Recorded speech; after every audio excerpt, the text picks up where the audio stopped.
ইতালির ভেনিস শহরটি তার অতুলনীয় সৌন্দর্য এবং অনন্য বৈশিষ্ট্যের জন্য বিশ্ববিখ্যাত। ভেনিসের এই সৌন্দর্যের মূলে রয়েছে এর ঐতিহাসিক স্থাপত্য, শহরের মধ্য দিয়ে খাল, ভেনিসের সংস্কৃতি এবং অসাধারণ প্রকৃতির মেলবন্ধন। ভেনিসের রাস্তার পরিবর্তে খালপথ রয়েছে, যা শহরটিকে একটি ভিন্ন মাত্রা প্রদান করে। এখানে প্রায় 150টির বেশি খাল এবং 400টির বেশি সেতু রয়েছে, যা ছোট ছোট দ্বীপের মধ্যে কানেক্টেড রয়েছে। ভেনিসের এই খালপথে জল ট্যাক্সি চলাচল করে, যা শহরের প্রধান পরিবহন মাধ্যম।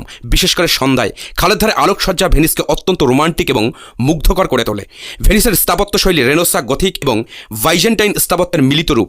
সেন্ট মার্কাস ব্যাসিলিকা এবং ডোজেস প্যালেস এখানে প্রধান আকর্ষণ। ভেনিস শহরটি অ্যাড্রিয়াটিক সাগরের উপরে অবস্থিত এবং এটি 118টি ছোট ছোট দ্বীপ নিয়ে গঠিত।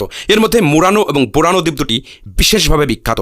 মুরানো বিখ্যাত কাচের পণ্যের জন্য, আর বোরানো রঙিন বাড়ির জন্য প্রসিদ্ধ। বোরানের প্রতিটি বাড়ি আলাদা আলাদা রঙে রঙিন, যা সত্যিই দর্শনীয়। ভেনিস একটি কল্পনাময় শহর, যা সময়ের আবর্তে আজও আপন মহিমায় বিরাজ করেছে এবং প্রতি বছর লাখো ভ্রমণকারীকে